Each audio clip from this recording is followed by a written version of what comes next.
বর্তমান সময়ে বিল্ডিং করার ক্ষেত্রে সেটব্যাক ছাড়াই আমরা করি না আর কি, যেটা অনেক বড় একটা প্রেক্ষাপট। যেমন আমাদের কাজ করার ক্ষেত্রেও এই কিছুদিন আগে আমরা একটা খিলফাড়াতে নোয়াখালীতে প্রজেক্ট করতে যাই, সেখানে দেখি কি 2 ভাই একসাথে কাজ করতেছিল, দেখা যায় দোনো ভাই সেটব্যাক ছাড়ছে, মানে দোনো ভাই জমি এক পাশে আর কি। তো এখানে 2 ফিট জায়গা ছাড়ছে, 2 থেকে 2.5 ফিট জায়গা ছাড়ছে, সরকারি নিয়মের জন্য 3 ফিট ছাড়ার কথা আর কি। তো ওনারা কি করছে, 2টা বিল্ডিং আবার অ্যাডজাস্টিং করে ফেলছে ছাদটা করার কারণে তাদের বিল্ডিং লেন্থ কিন্তু 50-60 ফিট প্লাস। তো ওইখানে দেখা যায় যে 2টা যে ভেন্টিলেশন পাওয়ার কথা কিন্তু প্রপারলি কাজ হয় না, তারা বুঝে পারে না আর কি মফস্বলের কাজগুলোতে।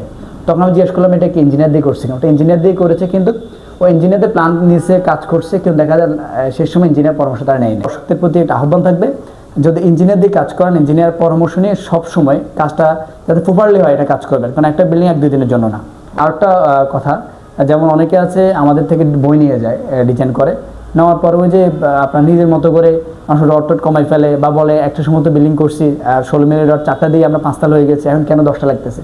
আবার দেখা যায় তারা বলে অ্যাভারেজ করে দিলে তো হয়, কারণ লোড তো সব জায়গায় এক পড়ে না।